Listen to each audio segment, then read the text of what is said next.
How can we learn from others how to get to the top of our game? Everyone wants the solution. It's not just a supplement, it's not just a diet, it's not just the behavior, it's all of those things combined. And that's my skills before pills approach. Vitamin D is probably the number one deficiency that I find. If they are already low, you need supplement. There's no way around it. If you eat within 3 hours before bed, you can't get into deep sleep. It wasn't until I switched to strength training, life changer. And he went from being overweight to like an 8 pack, like all ripped within 2 years. Now there is a Maudsley Beef prescribing guide. Before this Yes. book came out in March of last year, I was doing this blind. Okay, here we are. Well, welcome everyone. My name is Dr. Maureen, fitness enthusiast, where each episode we are going to discuss the F word, fitness, from these perspectives: emotional, mental, physical, and spiritual. How can we learn from others how to get to the top of our game and recognize our own strengths? So today I am so excited to be having this fabulous guest with us today. Please help me welcome Jezel Rosa, and I'll give you some information on Jezel. She has a master's of science in nursing and is also an advanced practice registered nurse with over 20 years of experience in the mental health field. Specializing in integrative and functional psychiatry, Jezel is passionate about uncovering the root causes of mental health symptoms and optimizing nutrients to support brain health. Woo-hoo! Yes, can't wait to hear about that. She is a strong advocate of the skills before pills approach, helping patients build resilience and achieve optimum mental wellness through lifestyle modifications, functional lab testing, and personalized nutrition. Certified in integrative and functional psychiatry, Jezel blends conventional treatments with holistic strategies and is a leading expert in de-prescribing psychotropic medications, guiding patients through safe and effective tapers. Her mission is to empower individuals with the knowledge and tools to take charge of their mental health and thrive. So thank you so much, Jezel. I'm so excited that you are here. Welcome. Thank you so much, Maureen, for having me. I'm also excited to be here. Yes, yes. Now I met Jezel, it was probably maybe 2 years ago, maybe a year and a half ago. And I was extremely impressed with so many things about Jezel. First of all, her care, her empathy, her knowledge base is absolutely amazing. And her subject matter hit my heart and my head as a clinician for so many reasons. So, as I was telling Jezel before we started this recording, I've only asked a few people if they have questions, and right away they were like, yes, yes, yes, yes. So, hopefully moving forward, we will be able to have Jezel back again because, as you will see in today's video, her knowledge is massive. Her delivery is incredible. And the way that she explains it to us is so helpful. So let's dive right in because one of the things that I know I was so impressed with and wanted so much more information about, which is exactly what I'm hearing people ask about, is the genetic testing that you're so familiar with. So if you could explain that to us, that would be great. Yeah, well, genetic testing in particular for mental health, there are several genes or single nucleotide polymorphisms, SNPs for short, that can actually impact different pathways of how we break down certain nutrients that are essential for mental health. So, for instance, the MTHFR gene is probably the most popular gene that many people know about, is methyl tetrahydroreductase folate. So it basically helps to break down folate, which is B9, and synthesize it in a process called methylation. When this process is interrupted or you have a SNP in this gene, you cannot basically produce the amounts or break down folic acid from foods or even folinic acid.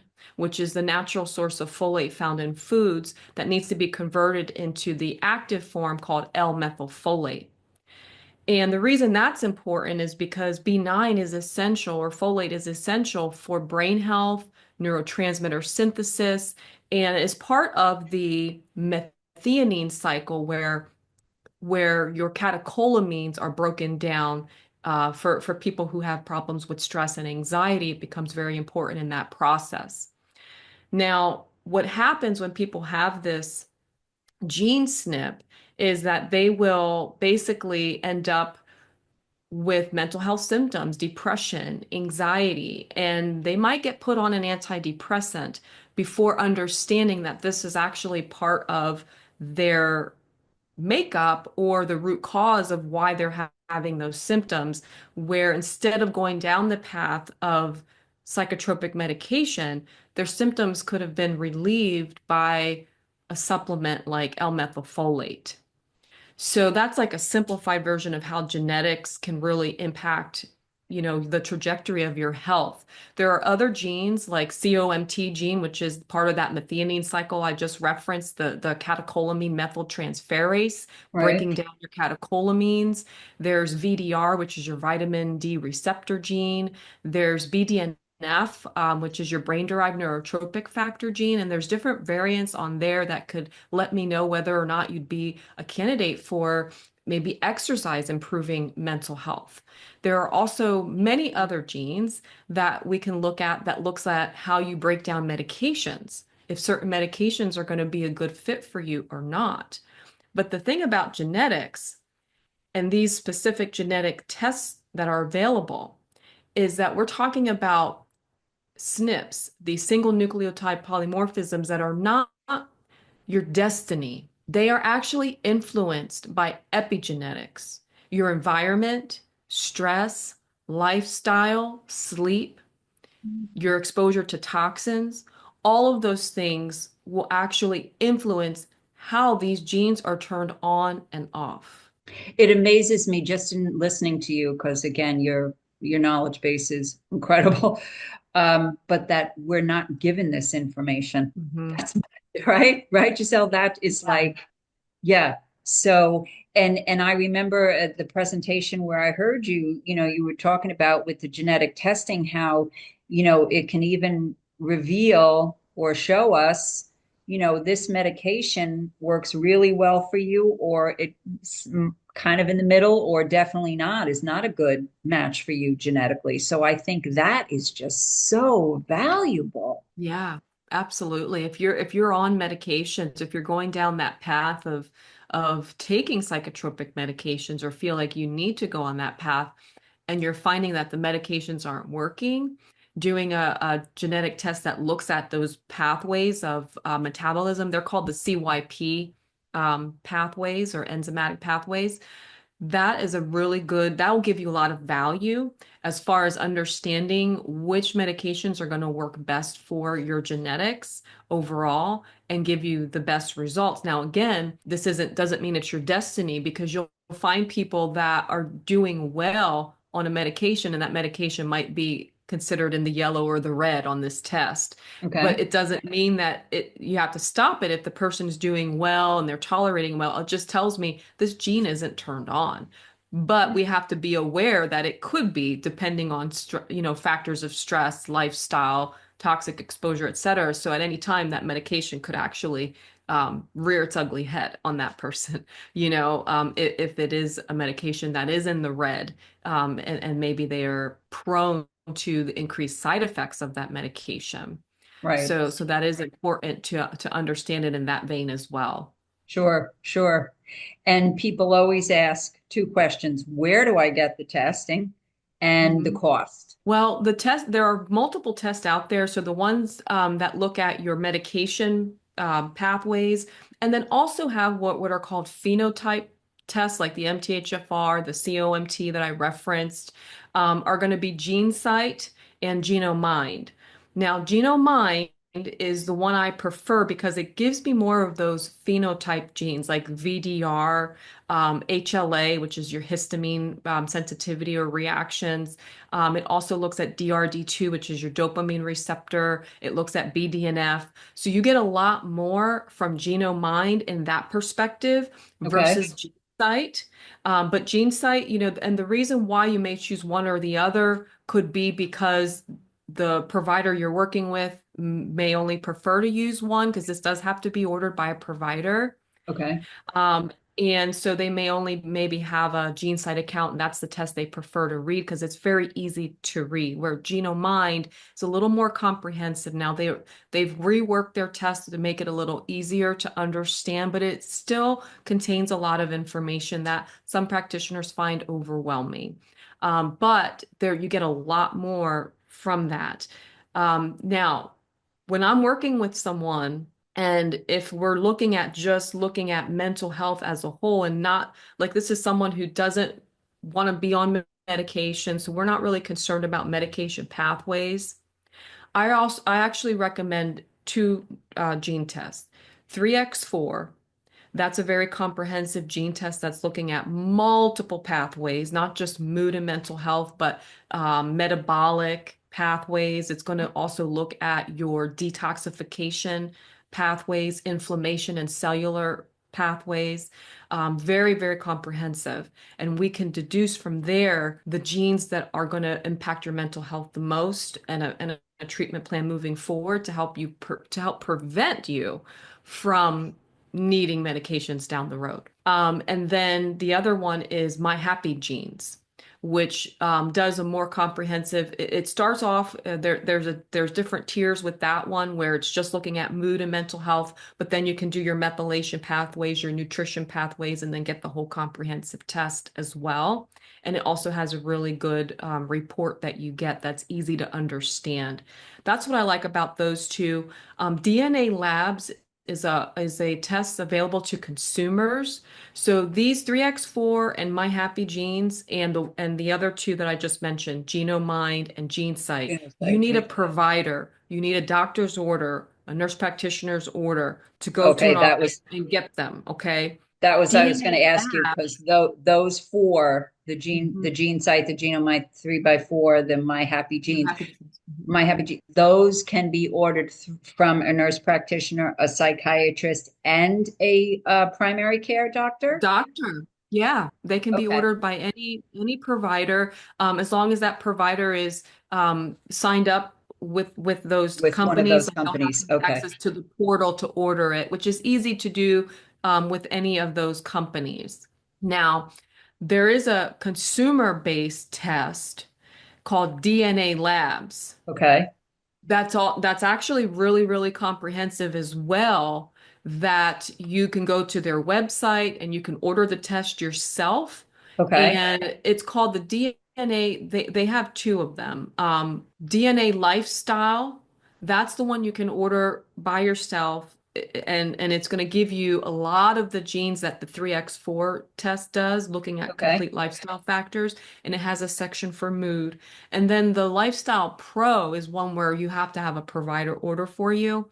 That okay, goes into more genes specific to like hormones and the Alzheimer's genes and cholesterol type genes and those types of things. So it goes into a little bit more nuanced, like medical type of genes that they consider a provider should really be telling a patient about, okay, where their lifestyle one, the one that you can order online, actually will still give you a lot of good information about nutrients. And it has MTHFR on there, it has COMT on there, it has BDNF on there, VDR, it has FUTC. Which is for like your iron, like how you metabolize iron. So hmm, it has MTR, MTRR. So it has a lot of the genes. So you can really pull a lot of information on that one. And that one, I believe, is like 275. okay. So That was I direct was to going to ask you. consumer. Yeah. Now, Yeah. are And any of these covered? with insurance, any of these tests, do you know? Well, the direct-to-consumer test from DNA Labs is not. The 3X4 and My Happy Genes are not. So they're all out of pocket. And they're going to range anywhere from $300 to $500, depending on which test. And Okay. then when you're looking at GeneSight and GenoMind, those will have insurance coverage. However, from what I understand, Medicare and Medicaid, I believe, are pretty high, covered like almost the whole thing, 100%. But if you have commercial insurance, the test, I believe, is like $1,500, something like that, without the insurance. But when you have the insurance, the most you'll pay is like 300 to 390. I think there's a window like that on the pricing. So anywhere between, those prices is what you would pay if you had commercial insurance and wanted to, get the GenoMind or the GeneSight Gene test. site. Okay. Yeah, so But you the would still gene, be paying out of pocket, but it would be considerably less than what the actual test cost. okay, but if you have Medicare, gene site and Genomind are totally covered? I believe in Medicare, Medicaid, I can't remember which of those does that 100% coverage, and another one Okay. might do like 90% or something like that. But Medicare and Medicaid um, will pretty much cover those tests. I believe like 100%, but it might be 80 to 100%. Okay, okay. So with just thinking again about many of the people that I've been speaking with, Medicare would probably apply. Mhm. But if they don't have Medicare, it sounds more like the DNA lab, the DNA lifestyle might be. I'm Mhm. just writing. I'm going to have a book after this Yeah. video of what already everything. Your information is phenomenal. Um, Yeah. but also, sometimes I know for some people with not understanding a lot of the testing and the verbiage, et cetera, that they just won't do it. So just to try to break it down, right? So it's Mhm. real nice and simple, like even trying to ingest it all into my brain, knowing, okay, so if I want to do this, I want to be sure, of course, that I'm knowledgeable about the cost and also what specific testing I really am interested in, Exactly. right? Sure. Like what is, am I looking to get off, medication, or am I looking to find out where my deficiencies are in terms of right? So, I mean, Yeah. to really, know what to do. So let's say they go and do the test. They go to their primary or their, nurse practitioner, get the test come back.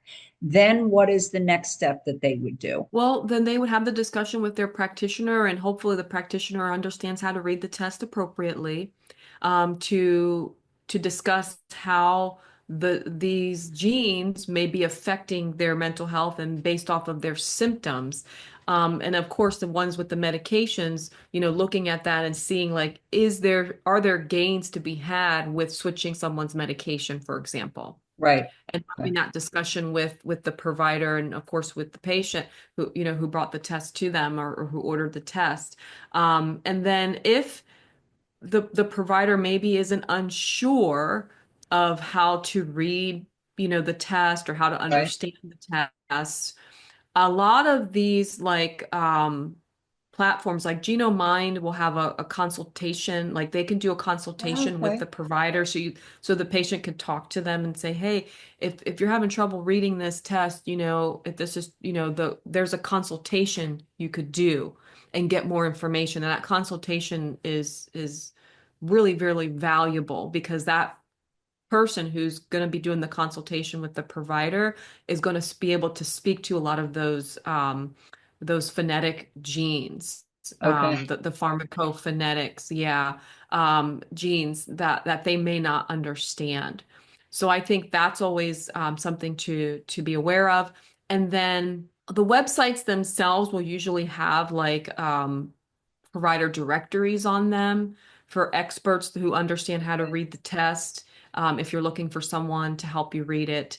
Right. Of course, myself, I can help patients. That's what I do in my coaching practice, decipher a lot of their tests and break it down, of course, with the mental health because that's my scope of practice and my Right. expertise is in mental health. But when you really start thinking about it and getting into the weeds with all of this, you'll find that a lot of things will go back to mental health. Now, if with the consult, let's say with GeneSight, is that an additional cost, do you know, or is that part of? No, it's free. Okay, great. Geno Mind is the one that I know does a free consultation. I'm not sure about Gene Sight because I Okay, haven't used Gene Sight in a while, but Geno Mind will do a free consultation with their providers. awesome, If they awesome. ordered a test and they're having trouble or don't understand how to read it, they'll do a free consultation. Okay, and at this point, I would love for you to tell people about your YouTube channel and your website because let's say if they do want, they get the testing and they do want to come to you or call get some coaching from you, what would be the steps they would take to do that? Well, go directly to my website at levelheadedmind.com, and I have information there on the test that I offer. I have a mental health labs shop where you can order certain tests.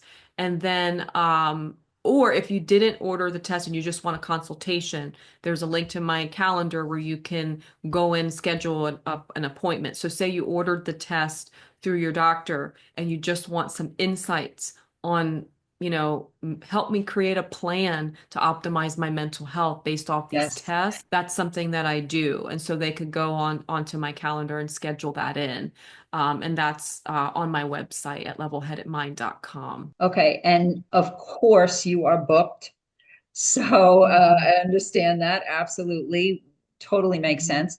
So at this point, how far out are you? What can they expect? When would they be Yeah, able so to? right now if you go in there, my calendar's booked and it gives a window of 6 weeks on there, but I'm actually booked out past that, so 2 months. And then I have a wait list. So there's a form. So if you go in the calendar and you find that it's booked, there's a form you fill out. And then I go by that form, as soon as spots start becoming open, I start calling those people on the wait list to get them scheduled. Okay, so great question when you just mentioned that. Let's say someone goes to your website and books an appointment, let's say 2 months out, right? And they decide that they're going to go with one of the testing, and they're going to have the testing done. Is there a point where, that testing that they took 2 months ago, is it going to be that much of a change within 2 months when they get to see you? Okay. No, no, 2 months is fine. Yeah. Um, when you order the test through the mental health labs shop, if you do it that way, I get the results, and what I do initially is I will contact the person who ordered the test and explain like, hey, in an email, a summary of these are the tests, and then we're going to go into detail in our one-on-one consultation. But I do give like a preliminary plan based off the test.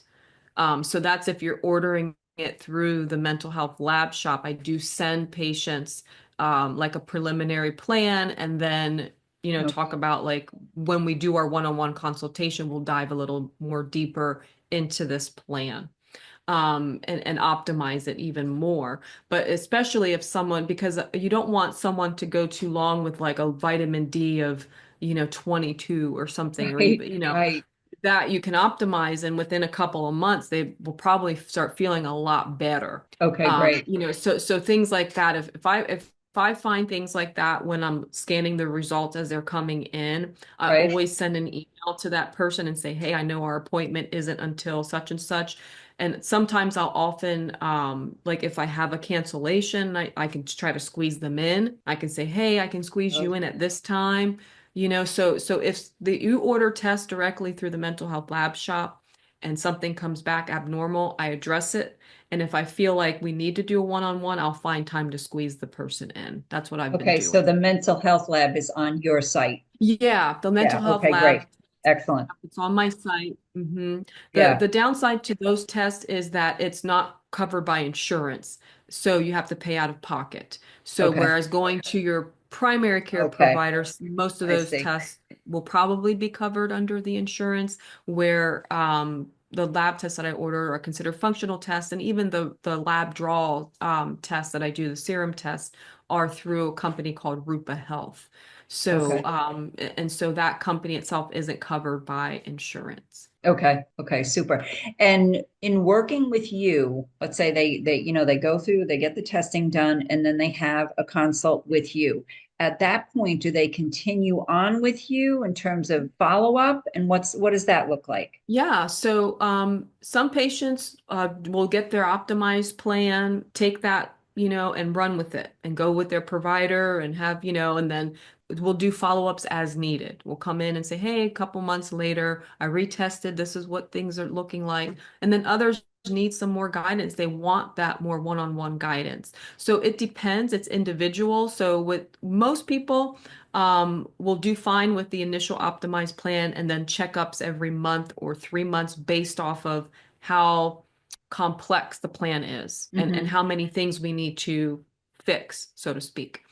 Others who want more direct, like need some motivation, I'll Right. see them every week or every 2 weeks. Okay. Okay. And Giselle, do you do a lot with nutritional education? Absolutely. That's the Right. basis of what I do because the Awesome. genes that we look at, there are going to be things that you can do with your diet and with nutrients and with supplements that can optimize those genes to make sure, like I just mentioned earlier, epigenetics, to keep things in order.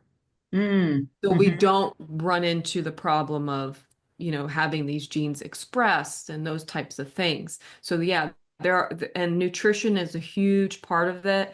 And I do a lot of education on the nutrients that the person needs, explaining why they need these nutrients and how it's going to impact their mental health and overall health. Oh yeah, just the whole nutritional piece is tremendous in terms of strength, brain health, heart health, Absolutely. heart health, mood health. Absolutely. Yeah. And with the genetic piece and even without the genetic piece, if someone just does labs, we'll see what what nutrient deficiencies you have and optimize those for mental health. The nutrients that are going to support brain health and optimizing them that you're going to get the greatest value from are going to be vitamin D, magnesium, your B vitamins, and primarily your B12, your B9, your B6, but all the B vitamins play a role. B1, thiamine is another important one. And then looking at your omega 3s are going to be huge Hmm. factors. Zinc, copper, and iron. Those are very essential minerals that often are overlooked and not tested for. So just the nutrients alone, those are like the basic ones that I hone in on in labs, looking at to make sure that these labs are being optimized for someone's mental health. Hmm. Hmm. Wow. Incredible. Incredible. So valuable, right? I mean, Yeah. some people sometimes have never, it's never even been addressed ever. I Right? know. And no idea that there was deficiencies here and how connected that is to everyday health. Exactly. Yeah, Yeah. awesome, awesome. Okay, which was definitely one of the things when I read your bio, it's like, oh, brain health nutrition. Yes, yes, yes, Mhm. yes. Yeah. What do you find a lot of people really are deficient in terms of brain health nutrition? Vitamin D is probably the number one Okay. deficiency that I find. And not like there's true like so on the labs, deficiency is considered less than 30. And Okay. that's bad. If someone's running around with less than 30 vitamin D, they're gonna be sick. They're gonna present with severe depression. Some will have, express psychosis, ruminative thoughts. I mean, it's been linked to a lot of different mental health issues and symptoms. But there is to optimize vitamin D. So there could be someone who's between 30 and 50, which would be considered suboptimal, who will be suffering from things like depression, like low mood, low energy, fatigue, those types of symptoms. So not completely out of range, where you're really suffering and it's Right. pronounced, but it's like this moderate kind of area of having some mental health symptoms, but you're suboptimal. So we like Mm. to optimize vitamin D in the functional health world between 50 and 100 for optimal health overall and optimal mental health. So that's the one I commonly find. And then magnesium, you won't find it out of range. But it has a very narrow suboptimal window because it's hard to test for magnesium because magnesium's in the cells. It's not in the serum. It's not in the blood. So a hair test could be something you could do if we really wanted to dig into it. But I like to do a magnesium serum and magnesium RBC, compare the two and make sure we're optimizing both of them. And if you're low in vitamin D, you need magnesium. So those two go hand in hand for absorption. That's very important. K2 is another one that goes hand in hand with vitamin D for absorption. So yeah, those would be the top minerals. And then with B vitamins, I would say folate and finding elevated homocysteine would be the next one as far as nutrients for mental health. When you see elevated homocysteine, that tells me that something's wrong in the way that they're breaking down or methylating their B vitamins. B Maybe they have vitamins. Okay. MTHFR, MTR, or MTRR.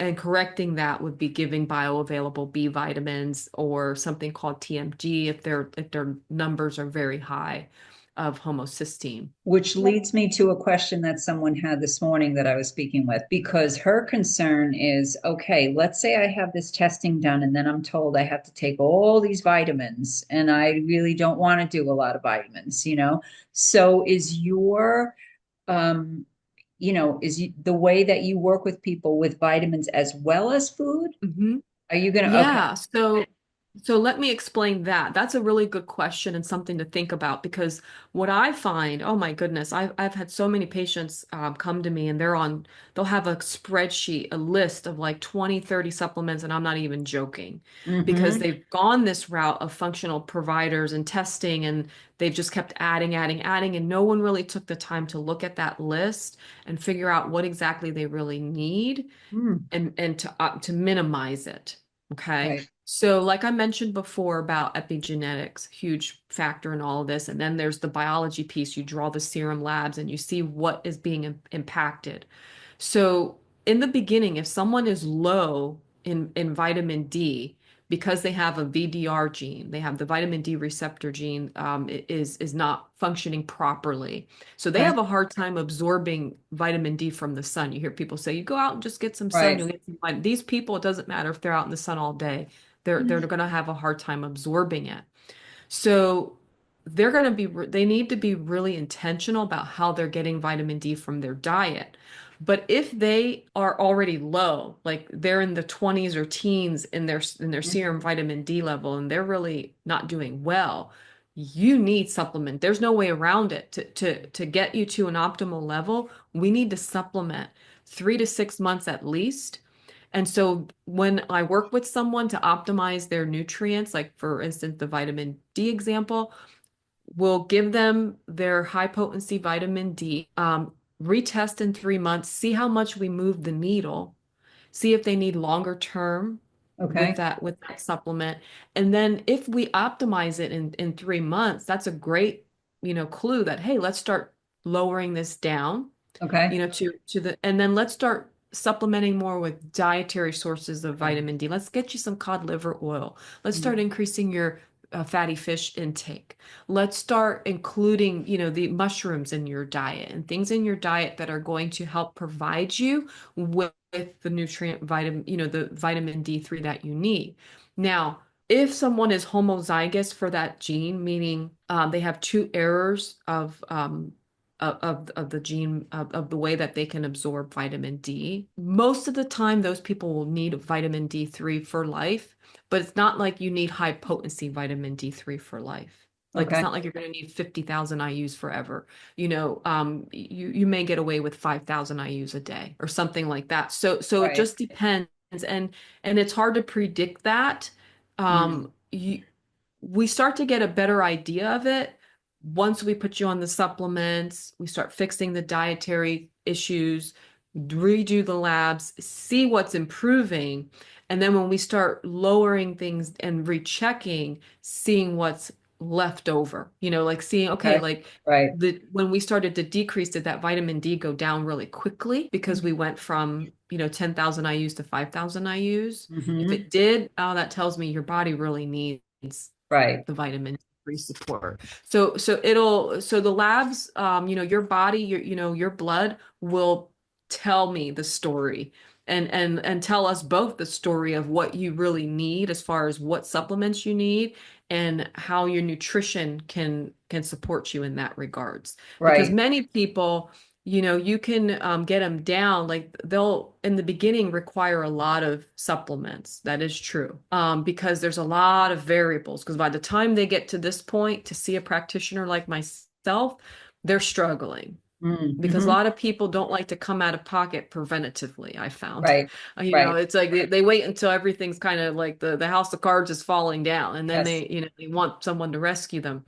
But they don't realize this is years and years of, poor lifestyle, diet, stress, nutrient Mhm. deficiency, but it takes a lot to reverse, to get you back into optimal and then start to, slowly start to cut back on that and allow the diet and the lifestyle to take over the Sure. plan. Sure. Yeah. Yeah. Invaluable information. Okay, Mhm. so here's another question from another person. They have been on trazodone for quite a while for sleep, right? Mhm. Years. And at this point in their lives, they really don't want to continue to do that. So they're concerned with A, if they come off it, because it's become a very natural, if you will, way for them to sleep every night. So it's been working. But now they're just concerned of what might it be doing to them long term. And if it would be, an option to come off it, what would be a natural supplement that might assist? Well, trazodone is a serotonin modulator medication. So it's working in serotonin, and it also helps with slow wave sleep, which is why it really helps with inducing sleep. It has histaminergic properties as well. So when you start looking at all of these things as a long-term Right. treatment, someone like myself, I start to become critical of this long-term use of psychotropic medications because your body's depending on trazodone to provide it with serotonin modulation, Right. blocking histamine to a certain degree, and helping induce the slow wave sleep. So it's all synthetic. It's all with a pill. So if that's working for you, that's great, right? What I get concerned with is that over time it stops working. And what people will end up kind of noticing that they hit this point of tolerance is Mhm. that they need more and more and more and more of the medication to get the same effect. And then they hit a ceiling and then the medicine doesn't work anymore. So that's where you reach a tolerance phase. And then at that point, you have to make a decision to either continue with it or switch to something else. If you continue at the max dose and you're not getting benefit, oftentimes what people will start to experience is called tolerance withdrawal, Mhm. where the medicine isn't helping them anymore. Now they're having symptoms of actually serotonin withdrawal Mhm. that can happen with trazodone. So to prevent that from happening, you can use trazodone as a short-term thing, like if you had stressors in your life, you're going through something, to help you fall asleep, to get you back on Right. track, Sure. and then you want to wean it off. But for the person who's been on it long term, say for years, it's not something you can just cut in half and cut in half, like cut in half, which is what a lot of our conventional psychiatry books will say. Mhm. If you're on psychotropic medications like trazodone for years, you have to be intentional about micro tapering, tapering off very slowly so that you don't end up getting what's called protracted withdrawal. And protracted withdrawal is when you come off of antidepressants or benzodiazepines or even antipsychotics, any psychotropic medications too quickly, you will have the acute withdrawal phase that may only last a couple of weeks, and then things may seem to be okay. And Mhm. then the floor just falls out from under Mhm. these people, like Mhm. and they become very, very ill. And they're told by psychiatrists and nurse practitioners and providers that, oh, this is just your disease coming back and it's worse. And the person's like, no, but these are symptoms I've never had before. And they're having things like numbness and tingling, blurry vision, headaches and dizziness, um, brain fog, cognitive impairments that are significant, feeling very weak. Light sensitivity is a very common one in protracted withdrawal. So that is what you want to prevent. Okay. I don't Right. ever want anyone to have to go through protracted Sure. withdrawal. So for someone who wants to come off a medication like trazodone or any other psychotropic medication, you have to do so slowly.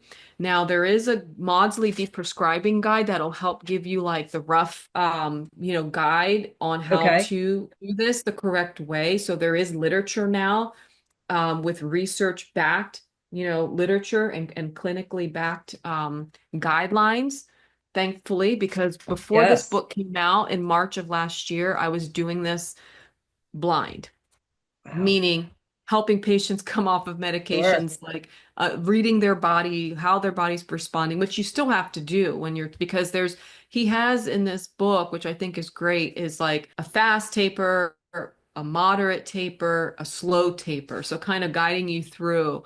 And Mm. then how would you identify which taper you should start with? But even Okay. then, you may need to modify that just based off how your body's responding to each decrease. Sure. Sure. So that's what I would say is, that guide, and it has trazodone in there. Trazodone's one of the antidepressants. It does list in there. And then work with a provider who understands how to, Right. read, the symptoms that your body's telling you and track what's going on. So that way you're not making reductions too quickly, to avoid that. Alternative. So when I'm working with someone that's coming off of like trazodone or mirtazapine, which is another antidepressant used for sleep, Hmm. before I even want to start tapering anyone off of any of these medications, I like to do the labs because there's a reason you got put on this to begin with. Right. Right. Sure. If the reason is for many, I find this so often with people with insomnia, they have COMT met, which means they have a slow breakdown of their catecholamines. So norepinephrine, epinephrine, dopamine is high all the time, which leads to a heightened stress response and ruminative thinking. So when you're Okay. trying to wind down at night, your catecholamines are just on fire and you're just boom, boom, boom, thinking, thinking, thinking, thinking, you can't sleep. If that's the case, well, we just give you SAMe. We give you the nutrients. If you have MTHFR on top of that, we help regulate the methylation part of the cycle and then help you with the breaking down part of the cycle to get Hmm. you to sleep. So that way it makes it better because if you when you come off the medication, if your issue for insomnia is still there, Right. Right. you're Sure. going to have it, you're going to want to be back on the pill. You're going to want that quick fix. And so, Definitely. and so we have to address the root cause. So I work with people at first with figuring out the labs, figuring out what could be that root cause of what caused them to Mm. need this medication to begin with, Right. fix that, then start to taper because the taper will be a lot easier if you do it that way Mm. versus tapering, hitting bumpy spots, and Right. then not understanding why the person's trying to go back on the medicine and you're trying to, no, no, don't do that because that can create problems going back and forth on the taper. So that's number one. When it comes to supplements, it'll depend on the root cause. So Mm. like I mentioned, COMT being a common root cause. So that would be something like SAMe, B3, is really good, a niacinamide. B6 is another one that could help optimize the COMT. Um, and then, of course, those people are more inflamed as well. So anti-inflammatory diet. And then always going back to basics like sleep hygiene practices. Making sure your room is dark, making sure you're not on your phone. Keep your phone away from you when you're in bed.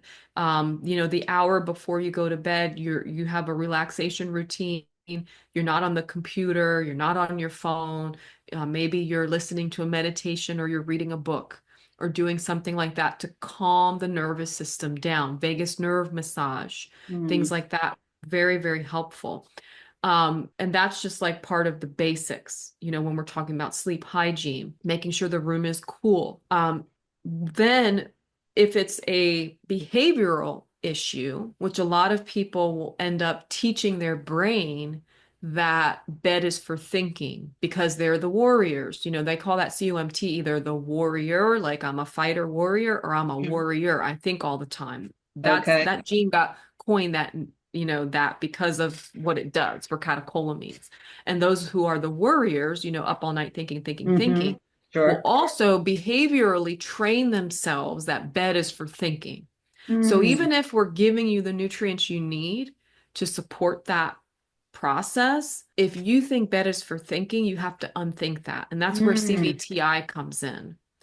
So mm, referring them to a clinician that works, with CBTI, which is cognitive behavioral therapy for insomnia, and mhm. basically teaching them, the behaviors that they need Right. to The do rethinking. Yeah. to Yeah.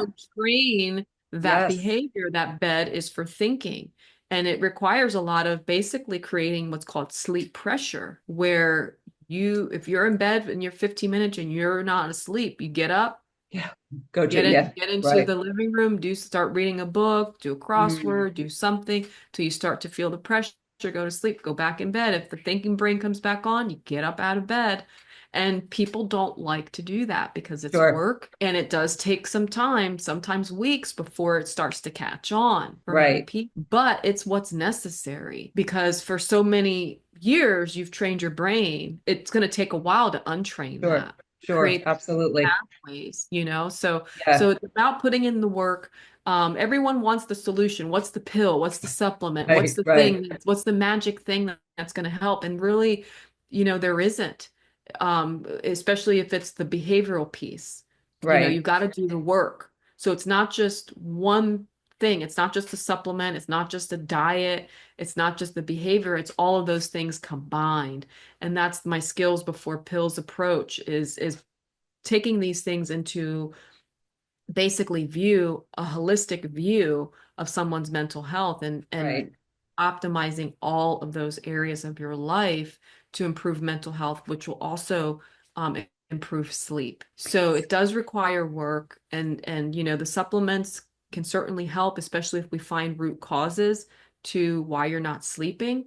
Right. But if that behavior factor is there, you're going to have to do that work. Yeah, and I also like the piece about with sleep, what you talked about, of all the things that they can do between, making sure that the room, how the room is, no phone, no computer, et cetera. But also, I'm curious what your thoughts are with eating prior to sleep. Oh, wow. That's a great question because a lot of people don't realize this. You need to have at least a 3-hour fasting window before bed. So what that means is that if you eat within 3 hours before bed, you can't get into deep sleep because now your body's energy has to focus on digestion, Yes, right, right, the sure. digestive process, and then everything else gets delayed because it's in sleep that you detox. Your lymphatic system is draining. Your glymphatic system, which is the lymphatic system in the brain, is Hmm. doing what it's supposed to do. But if you delay that because now digestion is taken priority, you've actually delayed your ability to get into good deep sleep and get into REM sleep and go through your cycle of sleep. So you're Mm. going to have a hard time either falling asleep or staying asleep. So having a 3-hour fasting window is part of a good sleep hygiene. Absolutely. And I Thank would you for also, bringing that yeah, up. and I would also think alcohol, Absolutely. Alcohol. right? Yeah. And any other fluids, even obviously coffee, Hmm. you know. Absolutely. Yeah, coffee should be only reserved in the morning, but if you're someone with COMT, like I told you, you shouldn't be drinking coffee at all. It's going to make you Okay. way too wired, and it'll last longer for you. It's going to stay in your system for a long Mm, time, and make hmm. it hard for you to break down. So that could be a factor for someone too.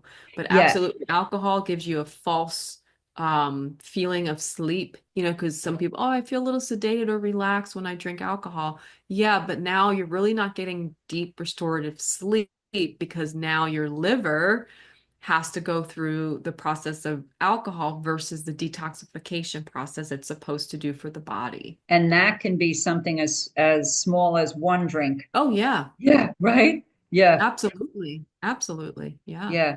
Interesting. Interesting. And then the whole cycle, of the no sleep. And then if you're under stress, and then if you're not eating correctly, I mean, there's so many variables there with sleep Yeah. that, Absolutely.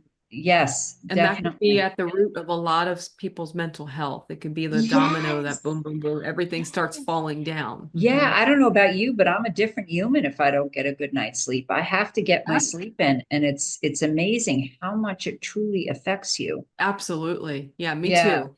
Definitely. Yes. Yes. Yeah. Okay, so let's see. Let's go with one more question. Um, this is a good one, because I know oftentimes people are prescribed different meds, let's say for depression, and I'll use Mm. specifically Lexapro, okay, for females. Hmm. And I know several women that have had this experience where there's a weight gain Oh, yeah. with the Lexapro, right? Hmm. So I was wondering what your thoughts are on treating someone who, of course, does not want to continue to be depressed, but of course does not want to, gets more depressed when they gain weight. Hmm. So, finding natural supplements, finding things that work for the person, but also, literally weighing, what is the best thing to do at this point. So I'm curious what your thoughts are on that. Yeah, that's a good question to bring up. So with psychotropic medication side effects, not just antidepressants, but the antipsychotics will also cause weight gain.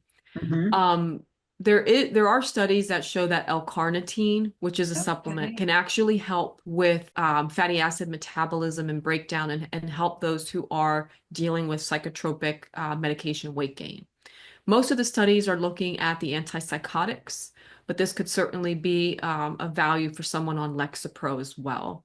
Hmm. Now, that is one way to kind of help with the metabolic piece, but the way I see things is different, okay? You're putting a Band-Aid on the problem. There are genetics as well.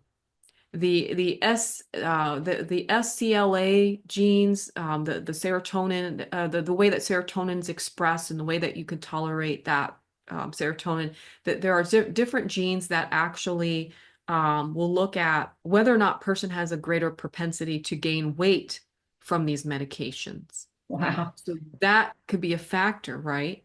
So you do want to also, not just look at what supplement can I take, look at your diet, exercise. Do you have the BDNF gene where exercise would be valuable for you? Then you should be utilizing exercise first, versus a supplement to help with the weight gain piece. And that, like I said, that's also could be genetically dependent too, because that's the BDNF gene, whether or not exercise is something that you would find value from. But there are also genes like from the 3X4 genes, that report, and even the DNA labs report actually also has these genes that look at what type of exercise you would benefit from. So what Wow. type of exercises would be best for your metabolism? Sometimes it's not cardio. Cardio doesn't work for everyone. Right. Sometimes it might be high intensity interval training, or sometimes it's, strength training, Strength training. resistance Yes. training, those types of things. So that's good. That's a good piece of the puzzle to understand and know too, to leverage that. And then what I think of the person on Lexapro, the female in particular, is why were you put on Lexapro to In begin the with? first, Why were you right. depressed? Were there nutrient deficiencies that we were missing? Were you at that age where maybe you're perimenopausal, Right. postmenopausal, where hormones are a factor? Hmm. Are you on birth control long term? That can influence your genes, your absorption. That was my root cause. I had Mm. been on, and I did not even, here I am.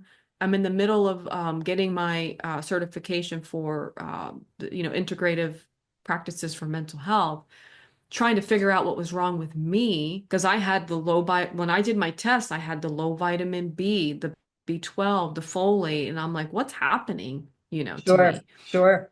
And trying to correct it and do anyway, it turns out I figured it out. It was my birth control, oral birth control pills, long-term use affect your microbiome's ability to break down your nutrients, in particular your B vitamins. And that is Wow. definitely something that we don't learn. I had to dig around and dig around, Mm-hmm. finally find this, and found what got me on the path of it was a podcast with Dr. Huberman and Okay. Sarah Sure. Gottfried. Uh-huh. Sure. Sure. Sure. Sure. And it got me down the path, and I was like, oh, wait a minute. And then I started doing some research and looking into it and figuring out like, oh, okay. And then when I changed from oral to a patch for contraception, Contraception. Yeah. it made my ability to absorb my B vitamins orally, because I was doing injections for my B vitamin.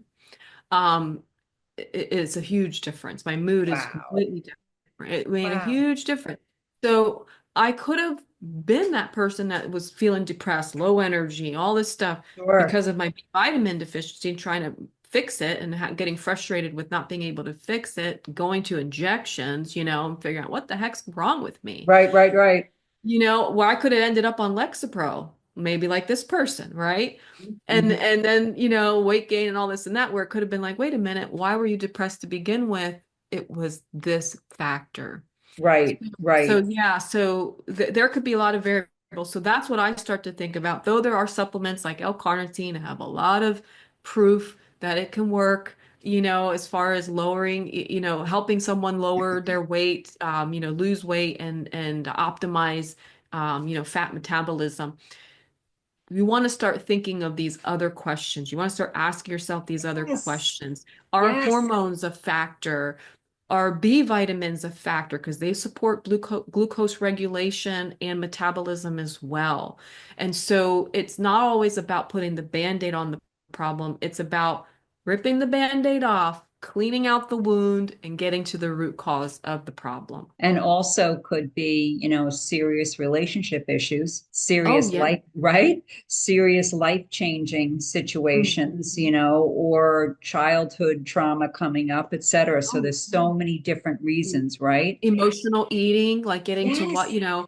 are you, really taking a good inventory of yourself and a Right. personal reflection and asking those tough questions. Am I gaining weight really from the pill, or could this be a combination of maybe the pills has a factor to it, right? But are you overeating? Are you Exactly. emotionally Right. having, yeah, and trauma can create inflammation in the body.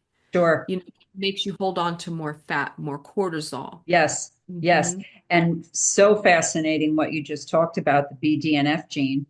Um, Hmm. on a personal note, there was over a decade of time where I was running marathons, right? And yeah, I did six of them. It was amazing. But at that point, I was not, I mean, I was in my 40s, my 50s, right? At that point, I was not at my optimum. Even with all of that, right? And doing well with food, et cetera. It wasn't until I switched to strength training, life Wow. changer. So it is so interesting what you just said about that because it's Mhm. it's literally like night and day, a different body, but Yeah. also the like at 66 to have this level of energy and this level of bone health versus, Hmm. a different exercise for me that was not really compatible. Right. Yeah. Yeah. And a lot of people get frustrated with working out when they're, doing things because they're trying to, lose weight or gain some benefit. And Right. you don't, there's a lot of people who can't get that runner's high from running. You know what I mean? And then they Mhm. get frustrated, they give up on exercise, period, because they feel like, well, it's not even helping me. Well, that's because it's not the exercise for you. Right, right, which is so interesting. So there's actually a test for that? Yeah, there's different genes. I can't recall the Wow, the ones that's verbatim. And the interesting. BDNF is one that'll tell you like your exercise tolerance. There's different how do you call that, variants on that gene, that'll tell you whether or not you have a good exercise tolerance, but also whether or not you're like, will you get that runner's high? Will you get that improved boost in mood from Wow. exercise? But then there's other genes that will tell you like, do you recover well from exercise? Like, are you someone who needs longer periods in between of recovery? Are you someone who would do better with training versus cardio? So looking at those other Oh, genes along with it all together is right. is what will you can create a personalized plan for someone based off of those genes. And those lifestyle genes are found in like the 3x4 genetics Okay, right. and the DNA labs test. will have those lifestyle factor genes that are going to influence like how exercise will influence you and your mood. Wow, just thinking, I mean, my brain is shooting all over the place with this information because I wonder what that must be like for, you know, high performing athletes. Absolutely. Oh my gosh, right?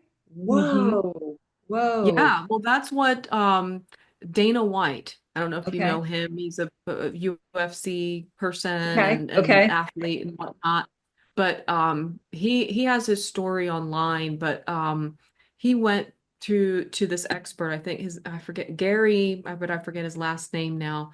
But he does genetic testing and optimizes genetics and those kinds of things and gives supplements and protocols and Dana gained a lot of weight and was trying to do all the right things and not doing well. And he had a lot of issues with deficiencies based off of his genes. Vitamin D, I think, was one of his main ones, if I recall the story correctly. But also, this guy was able to identify the exercises and the things that worked best for his genetic profile. And he Amazing. went from being overweight, having like kind of like a beer belly look, you know what I mean? Like that Right. muffin top type look to like an 8 pack, like all ripped within 2 years. Got Wow. it back to physical. Yeah, yeah. Wow. And it was amazing story. The guy was just on Gary was just on PBD podcast, the Patrick Bet David podcast, talking about this transformation and then other transformations that he has done, over the years with different people and celebrities based off of genetics.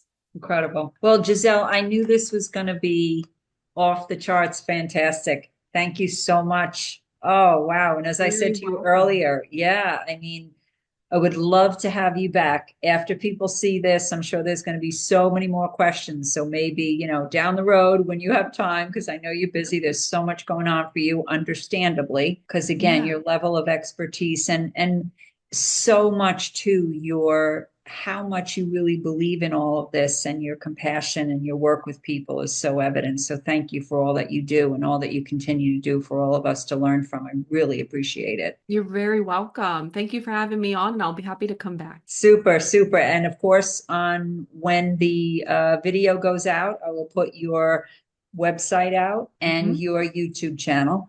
So, once again, thank you, thank you, thank you. Really appreciate it, Giselle. Terrific. You're welcome. All right, take care. Take care. Bye bye. Bye.